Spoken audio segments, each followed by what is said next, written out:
প্রিয় কোরআন শিক্ষার্থী বন্ধুগণ, আজকের এই ভিডিওতে আমরা ব্যতিক্রম কিছু মদ নিয়ে আপনাদের কাছে আলোচনা করব।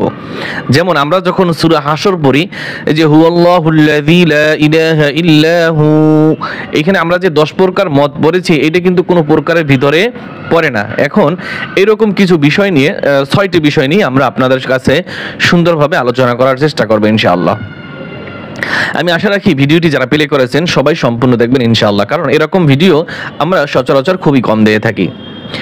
আউযু বিল্লাহি মিনাশ শাইতানির রাজীম। বিসমিল্লাহির রহমানির রহিম। লা ইলাহা ইল্লা হু। এটার আমরা একটু ব্যাখ্যাটা আগে পড়ে নিই। আয়াতের শেষে জজম ব্যবহারের কারণে মদের হরফ হলে এক আলিফ লম্বা করে পড়তে হয়। এখানে বলা হয়েছে আয়াতের শেষে জজম। এই যে আয়াতের শেষে এইখানে আমরা ওয়াকফ করলে কি হয় আমরা জানি না। ওয়াকফ করলে যে হরফের সাথে যে হরকত ব্যবহার করা হয়, হরকতগুলা থাকে না, জজম হয়ে যায়, এরকম জজম হয়। এরকম কি হয়? জজম হয়। এই জজম ব্যবহারের কারণে মাদের হরফ হলে যেমন এই অ কিসের হরফ? মদের হরফ। এই অর উপরে যখন এই যে মদের হরফের উপরে যখন জজম হবে, সে কথাই বলা হয়েছে। মদের হরফের উপরে যখন জজম হবে তখন এক আলিফ লম্বা করে পড়তে হবে। তো এইখানে যখন ওয়াকফ করব ঠিক এরকম হবে, লা ইলাহা ইল্লা হু, এক আলিফ টান হবে। এরপরে আরেক জায়গায় আছে, অন্য এক জায়গায় উল উহি, এইখানে খেয়াল করুন, উল উ হাই। এই যে ইয়া, এখানে ইয়ার উপরে জজম আছে, জবর আছে, আর যখন ওয়াকফ করব তখন কি হবে? এরকম সাকিন হবে, জজম হবে। তাহলে কি হবে? ইয়াও কিসের হরফ? মদের হরফ। এরকম থাকলে কি হবে? এক আলিফ টান হবে। একটা গেছে নিয়ম। এরপরে দ্বিতীয় নিয়ম, এরকম 6টি নিয়ম আমরা শিক্ষা করব। ওয়াকফ করার সময় জবর জের, ওয়াকফ করার সময় জবর অথবা জেরের বাম পাশে খালি ইয়া থাকলে এক আলিফ টেনে পড়তে হয়। জবর অথবা জেরের বাম পাশে কি থাকলে? খালি ইয়া থাকলে। এই যে জবর আছে, এইখানেও জবর আছে, অথবা যদি নিচে জেরও থাকতো তাহলেও কি হইতো? এক আলিফ টান হইতো। বাম পাশে খালি ইয়া থাকলে এক আলিফ টান হয়। যেমন সাব্বিহিসমা রাব্বিকাল আ'লা, আ'লা, লামে কি হবে? এক আলিফ টান হবে। এটার কারণ হচ্ছে কি? জবর অথবা জের, এখানে জের দেওয়া নাই, আমি ধরে নিলাম জের, এর বাম পাশে যদি খালি ইয়া থাকে তাহলেও কি হবে? এক আলিফ টান হবে। এটি কিন্তু 10 প্রকার যে মদ পড়েছি সেগুলোর ভিতরে এগুলো নাই, এজন্য এগুলো সচরাচর আপনারা পাবেন না। তাই আশা করি সবাই ভিডিওটা সম্পূর্ণ দেখবেন এবং লাইক কমেন্ট শেয়ার করবেন। তাহলে এখানে কি হবে? টান হবে।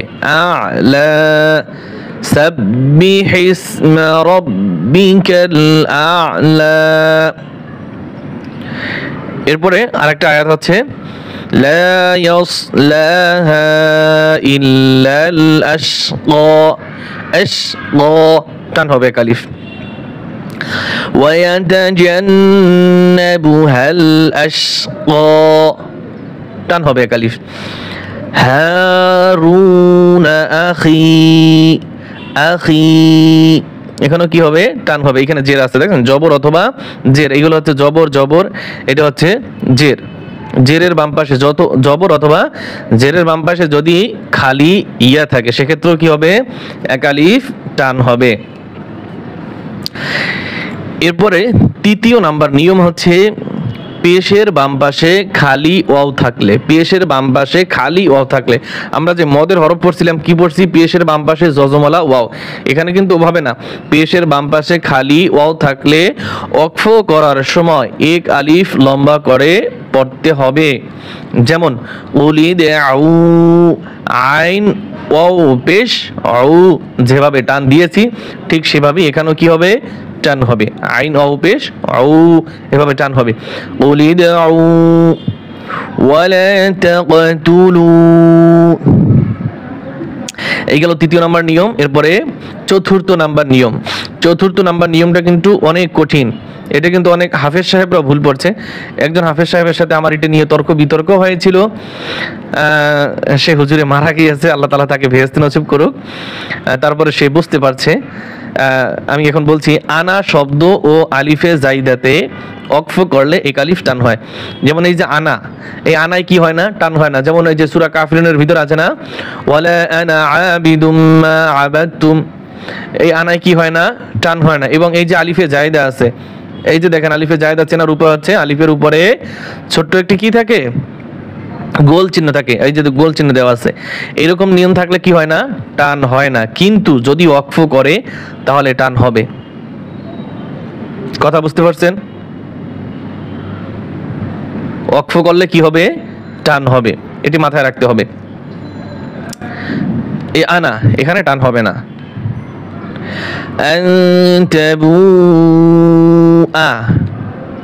যখন ওয়াকফ করব তখন কি হবে? টান হবে। টান হবে। টান হবে। ওয়াকফ যদি না করি তাহলে টান হবে না। এটি যখন কোরআনের আয়াতের মধ্যে থাকবে তখন আপনাদেরকে বুঝাইতে সুবিধা হইতো। লিয়ার বু, লিয়ার বু, বু হবে না, বু হবে। লিয়ার বু, ও টান হবে। লিয়ার বু, এটি নিয়ম হচ্ছে, ওয়াকফ করলে টান হয়, ওয়াকফ না করলে টান হয় না। এরপরে ৫ম নাম্বার নিয়ম হচ্ছে, ওয়াকফ করার সময় আয়াতের শেষে হরফে তাসদীদ থাকলে, হরফে যদি এই যে হরফ, ওয়াকফের সময় যদি তাসদীদ থাকে, উচ্চারণে ১.৫ হরকত পরিমাণ সময় লাগবে। অর্থাৎ এখানে গুণ্য হবে। অর্থাৎ কি হবে? এখানে গুণ্য হবে আর এখানে টান হবে। যেমন এই যে সূরা রহমানের ভিতরে আছে, ইনসু ওয়ালা জান,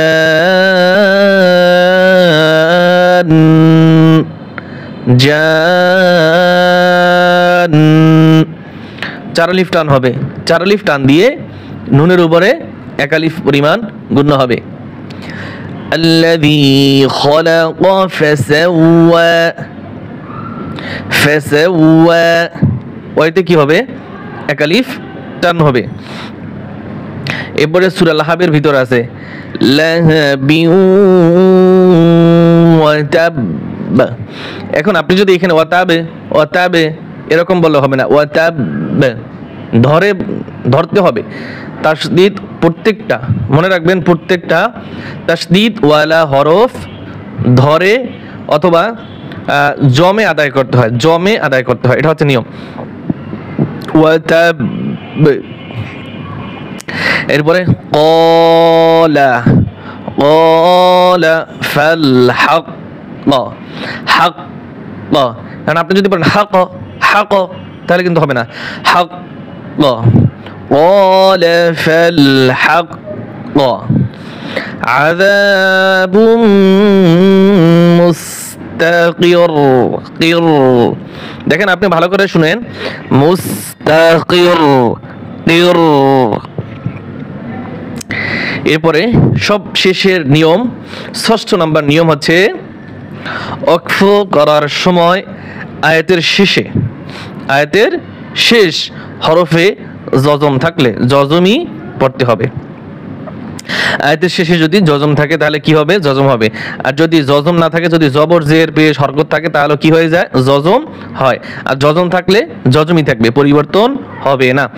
ওয়ালা আনা আবিদুম মা আবাদতুম ফাসাল্লি লিরাব্বিকা ওয়ানহার, ওয়ানহার। এই ছিল গুরুত্বপূর্ণ ব্যতিক্রম ধরনের ৬টি নিয়ম। আশা করি সকলেই ভালোভাবে বুঝতে পেরেছেন। আল্লাহ তাআলা আমাদের সকলকে এই কোরআনের খাদেম হিসেবে কবুল করে নেন। আমিন। আসসালামু আলাইকুম ওয়া রাহমাতুল্লাহি ওয়া বারাকাতুহু।